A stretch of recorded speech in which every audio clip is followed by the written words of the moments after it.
기도하시겠습니다. 오늘도 우리에게 새로운 날을 주신 하나님, 감사와 찬송을 올려드립니다.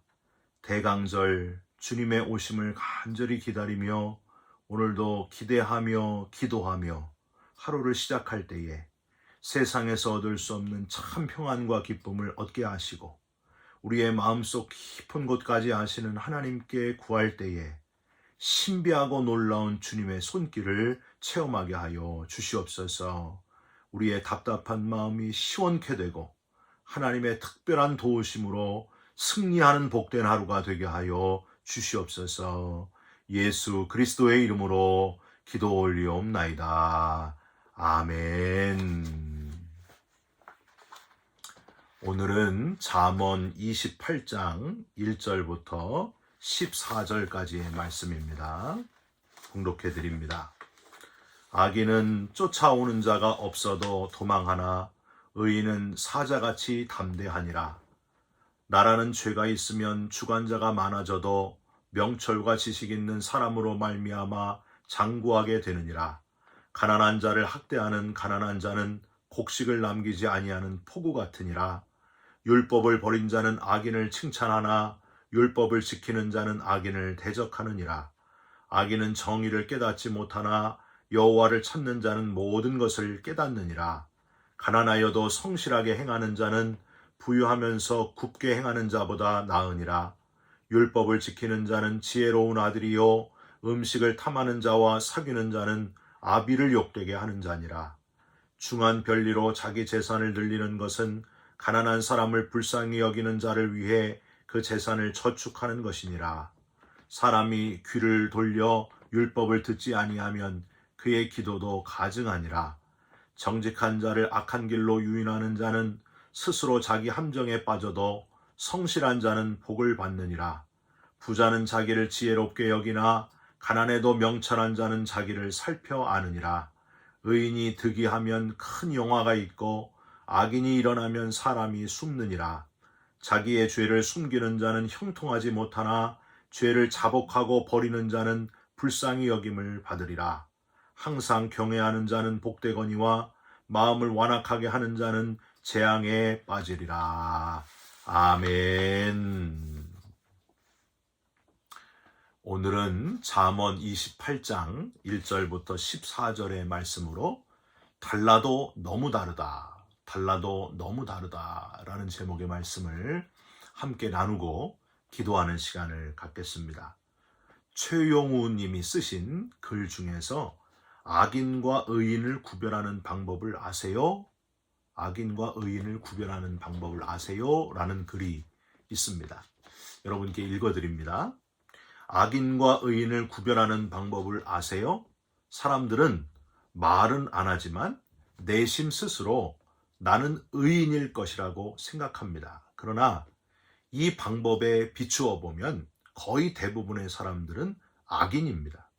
성경 시편 1편에 보면 의인은 여호와의 율법을 즐거워하여 주야로 묵상하는 자이니 악인은 꾀를 내는 자다. 그렇게 했습니다. 그러니까 하루의 삶을 하나님의 말씀을 묵상하고 말씀대로 따라 살지 않는다면 그대는 하나님과 상관없이 그대의 꾀로, 그대의 수단, 요령으로 살아가는 오만한 자입니다. 오늘 아침 하나님께서 성경을 통해 주신 말씀은 무엇이었습니까? 즉시로 대답할 수 있다면 의인이지만 성경을 펼친 일이 없으니 아무 대답도 할 수 없다면 악인입니다. 정직해야 됩니다. 정직한 사람만이 그나마 희망이 있는 사람입니다. 여호와의 율법을 주야로 묵상하는 자라고 했는데 오늘 아침 무슨 말씀을 묵상하셨나요? 오늘 밤 묵상할 말씀은 어디인가요? 두말할 것 없이 지금 성경을 펼치세요. 하나님의 음성에 귀를 기울이시기 바랍니다. 사랑하는 성도 여러분, 악인과 의인을 확실하게 구별하시겠습니까? 날마다 아침 저녁으로 하나님의 말씀을 묵상하며 하나님의 말씀을 기준으로 사는 사람, 그 사람이 바로 의인이라고 하는 거예요. 말씀이 의인의 확실한 증표가 된다고 하는 겁니다. 저와 여러분 중에 한 분도 빠짐없이 말씀을 중심으로 살아서 의인의 삶을 확실하게 살아가는 저와 여러분들이 다 되시기를 부탁드립니다. 오늘 본문 잠언 28장이 바로 악인과 의인의 삶을 아주 극명하게 대조해서 살펴볼 수 있는 그런 장입니다. 그동안에 여러분 잠언에서 많이 보셨을 거예요. 잠언은 이 상반되게 비교하는 대조법을 자주 사용하고 있습니다. 잠언에서 이렇게 대조적인 표현을 자주 사용하는 이유는 무엇 때문인가? 강조하기 위해서예요. 악인과 의인이 이렇게 다르다는 거예요. 그래서 우리가 어떻게 악인의 삶을 살지 말고 의인의 삶을 살아가라 하는 지혜자의 권면이라고 하는 겁니다. 악인의 길을 아주 예민하게 감지하라. 절대 그 길로 가지 않도록 지혜자는 최선을 다해 극대화해서 양쪽 길을 세심하게 비교하면서 표현하고 있다 하는 사실입니다. 여러분, 예수님께서도 마태복음 25장 31절 이후에 목자가 양과 염소를 구분하는 이야기를 하셨습니다. 그 비유를 하시면서 악인과 의인의 행함을 비교하셨습니다. 임금이 오른편에 있는 양들에게 칭찬을 합니다. 내 아버지께 복받을 자들이여 나와 창세로부터 너희를 위하여 예비된 나라를 상속받으라 하고 축복하신 다음에 그들이 했던 일을 상기시키십니다. 너희는 내가 줄일 때 먹을 걸 주었고 목마를 때에 마시게 하였으며 나그네 되었을 때에 영접하였고 헐벗을 때에 옷을 입혔고 병들었을 때에 돌보았고 옥에 갇혔을 때에 와서 보았느니라. 양들, 의인된 이들의 행함, 그 선한 일거수일투족을 다 기억하시고 칭찬하시고 격려하는 임금의 이야기를 주님께서 하셨다는 거예요. 즉 이웃에게 한 것이, 작은 자 하나에게 한 것이 바로 도움을 필요로 하는 자들을 외면하지 않은 것이 곧 주님께 한 것이다 하고 칭찬해 주시면서 너희를 위하여 예비된 나라를 상속받으라 그렇게 칭찬해 주셨습니다. 반대로 왼편에 있는 염소들, 악인들에게는 의인과는 아주 상반되게 너희는 먹을 것 주지 않았고 줄일 때 먹을 거 안 줬고 목마를 때 마실 것 안 줬고 돌아보지 않았고 옷 입히지 않았다. 나를 떠나 마귀와 그 사자들을 위하여 예비된 영원한 불에 들어가라. 그렇게 말씀하셨습니다. 악인의 길을 철저하게 버리라. 강하게 금하고 오직 의인의 길, 좁은 길일지라도 옳은 길, 그 길을 걸어가야 된다. 그 길을 굳건히 걸어가라. 그렇게 하시는 주님, 그리고 오늘 본문 이 잠언 저자의 마음이 여러분 느껴지십니까? 의인의 길을 고집하시기를 주님의 이름으로 부탁드립니다. 오늘 본문은 구조적으로는요, 이렇게 구분될 수 있어요. 1절부터 5절까지는 악인과 의인은 본질적인 차이가 있다. 그리고 6절부터 9절은 행함에 있어서 차이가 있다. 악인과 의인의 행동이 얼마나 극명하게 차이가 나는지를 표현하고 있어요. 그리고 마지막으로 10절 이후로는 악인과 의인의 그 결과, 마지막이 어떻게 드러나게 될지 그 결과를 잘 표현하고 있습니다. 얼마나 다른 결과가 있을지를 표현하고 있어요. 구조적인 것 말고, 이렇게 구조적인 것 말고 특징적으로 살펴보면서 우리가 얻을 수 있는 교훈이 있는데, 첫 번째 교훈은요, 의인은 담대함을 가진다 하는 사실이에요. 의인은 담대하다. 여러분, 악인은 어떨까요? 쫓기면서 불안해하고 두려워하면서 살아간다 하는 겁니다. 1절을 한번 보세요. 악인은 쫓아오는 자가 없어도 도망하나 의인은 사자같이 담대하니라. 악인은 늘 무언가에 조급해하고 불안해하고 두려워하는데 의인은 아무 두려움이 없다는 거예요. 죄진 게 없으니 두려움이 없다는 거예요. 하나님 의지하고 가니 담대한 사자처럼 된다는 겁니다.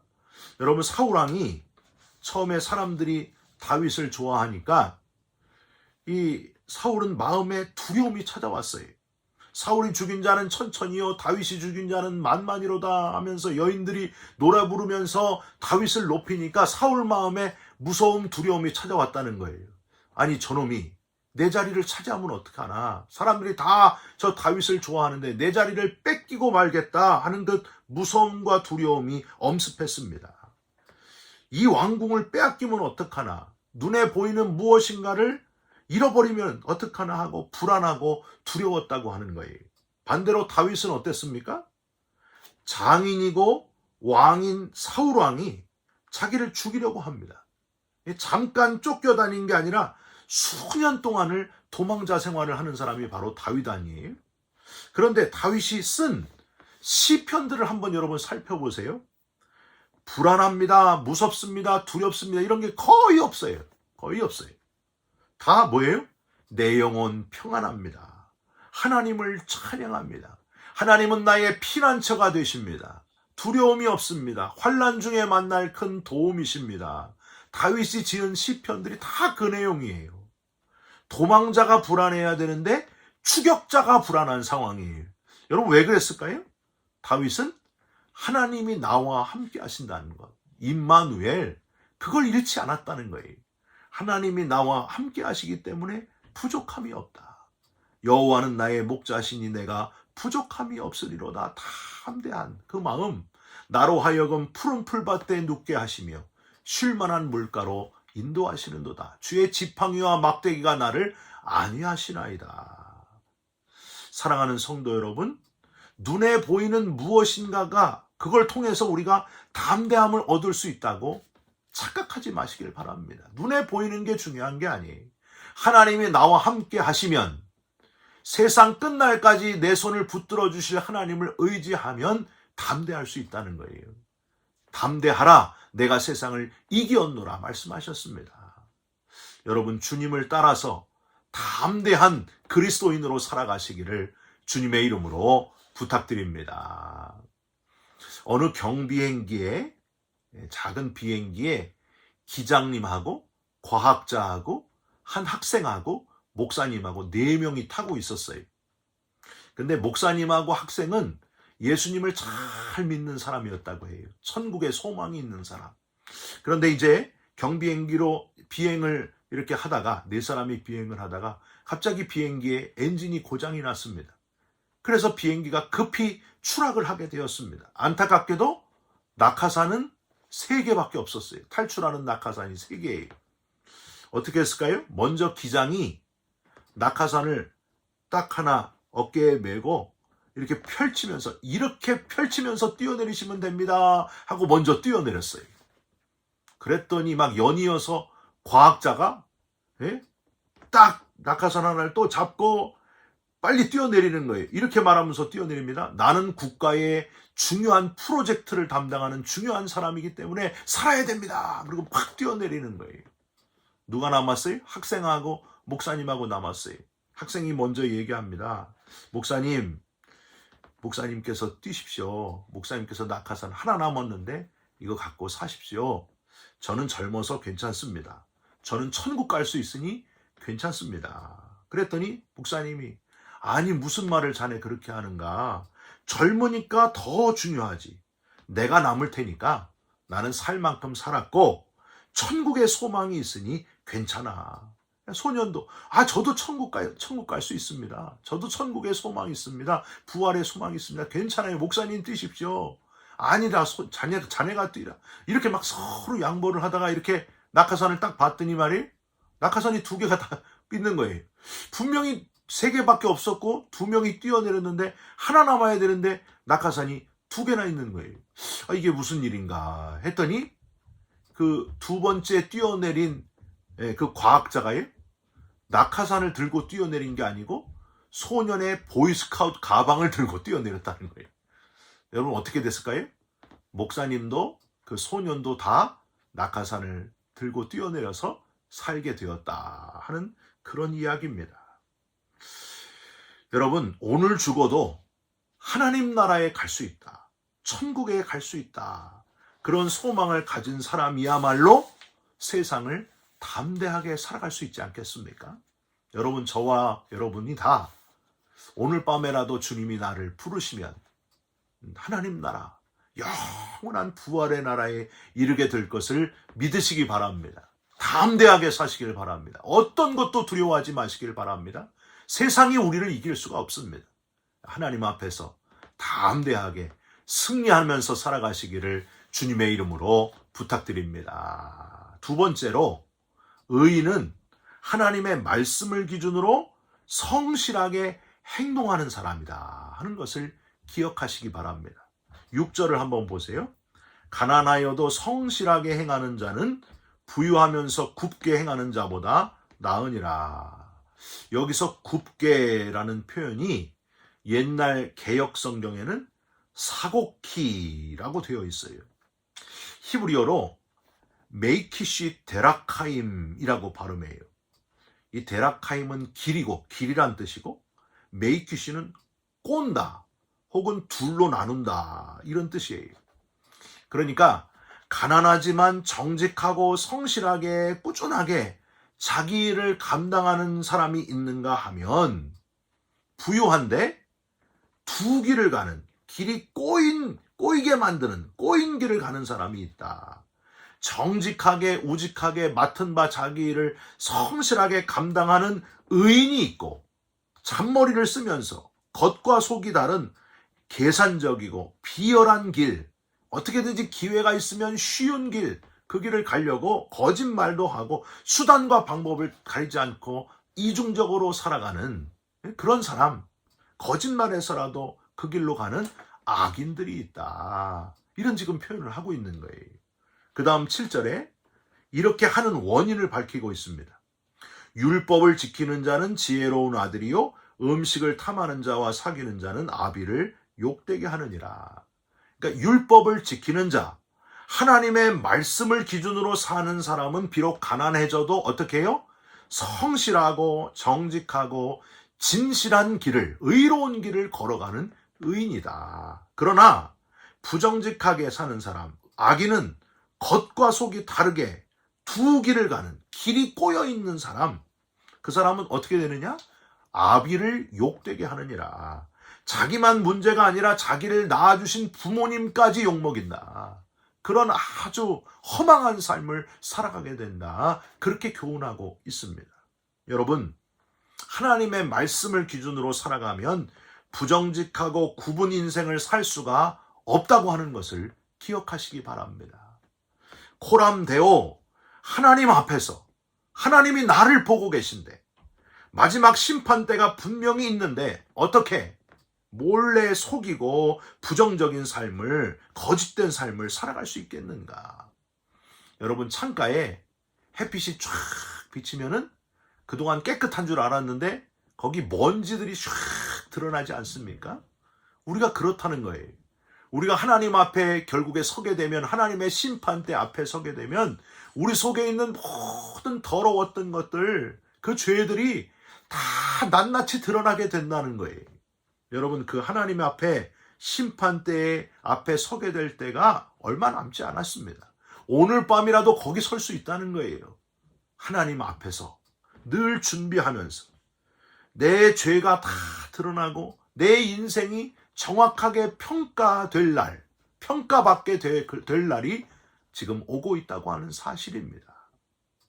준비하면서 살아가는 지혜로운 의인의 삶을 살아가시기를 주님의 이름으로 부탁드립니다. 하나님 말씀을 기준해서 살아가시기를 주님의 이름으로 부탁드립니다. 마지막으로, 의인은 회개하는 사람임을 기억하시기 바랍니다. 13절을 보세요. 자기의 죄를 숨기는 자는 형통하지 못하나 죄를 자복하고 버리는 자는 불쌍히 여김을 받으리라. 즉, 죄를 철저히 회개하고 진심으로 회개하고 자복하면서 돌아오는 사람, 그 사람이 바로 의인이다. 날마다 내 죄를 회개하면서, 하나님, 나는 죄인입니다. 나는 자꾸 쉽게 넘어갑니다. 유혹에 쉽게 빠집니다. 그래서 더욱더 하나님 밖에는 의지할 분이 없습니다 하고 두 손 들고 여호와 앞에 회개하며 자복하며 나오는 사람, 그 사람이야말로 의인이다 하는 겁니다. 여러분, 다윗이 살인죄와 간음죄를 저질렀어도, 왕 중에서 이렇게 큰 죄를 저지른 왕이 그렇게 많지 않은데 이렇게 큰 죄, 살인죄, 간음죄를 아주 세트로 저질렀어도 이스라엘의 최고의 왕은 누구예요? 다윗 왕이에요. 그렇게 인정받는 이유가 무엇입니까? 하나님 앞에 회개했기 때문입니다. 시편 51편 미제렐레라고 하는데, 하나님 앞에 철저하게 자기의 죄를 회개하면서, 하나님, 나는 살인죄를 졌습니다. 간음죄를 졌습니다. 내 죄를 용서하여 주옵소서. 이 아주 지극히 못된 일을 저지른 악인 중에 악인 되었던 나를 용서하여 주옵소서. 하나님이여, 내 속에 정한 마음을 창조하시고 내 안에 정직한 영을 새롭게 하여 주옵소서 하고 눈물로 침상을 적시면서 기도했던 이 다윗 왕의 그 간절한 기도, 눈물 어린 기도를 하나님은 외면하지 않으셨다고 하는 사실입니다. 여러분, 그 시편 51편 이 다윗의 회개 기도의 장을 보면은요, 1절부터 10절까지 보면 죄라는 표현이 10번도 넘게 나와요. 얼마나 자기의 죄가 너무 미웠으면 진심으로 통곡하면서 회개하면서 다윗이 그렇게 죄라는 표현을 계속 쓰면서 자신을 회개했겠습니까? 여러분, 저와 여러분도 날마다 회개하며 하나님 앞에 나아가야 됩니다. 우리 죄를 용서하시는 하나님 앞에 날마다 회개하며 나아갈 때에 우리를 죄가 있지만 용서해 주시고 의롭다 해주시는 주님, 우리를 용서하시는 하나님, 그 하나님의 사랑을 늘 기억하면서 회개하며 하나님 앞으로 나아가는 의인의 삶을 살아가시기를 예수님의 이름으로 축원드립니다. 기도하겠습니다. 하나님, 의인의 삶을 살아가게 하여 주시옵소서.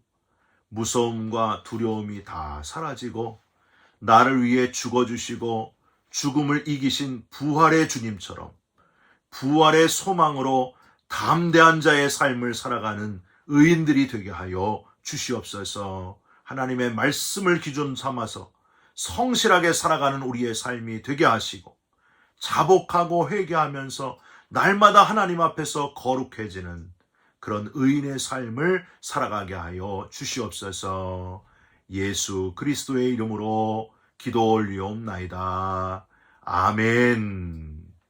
하늘에 계신 우리 아버지여, 이름이 거룩히 여김을 받으시오며 나라가 임하시오며 뜻이 하늘에서 이루어진 것 같이 땅에서도 이루어지이다.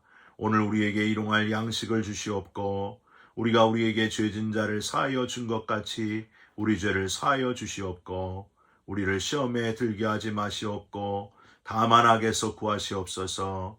나라와 권세와 영광이 아버지께 영원히 있사옵나이다. 아멘. 오늘도 악인의 모습을 다 벗어버리시고 의인의 길을 걸어가는 저와 여러분들이 되시기를 주님의 이름으로 부탁드립니다. 여러분 사랑합니다. 축복합니다. 감사합니다.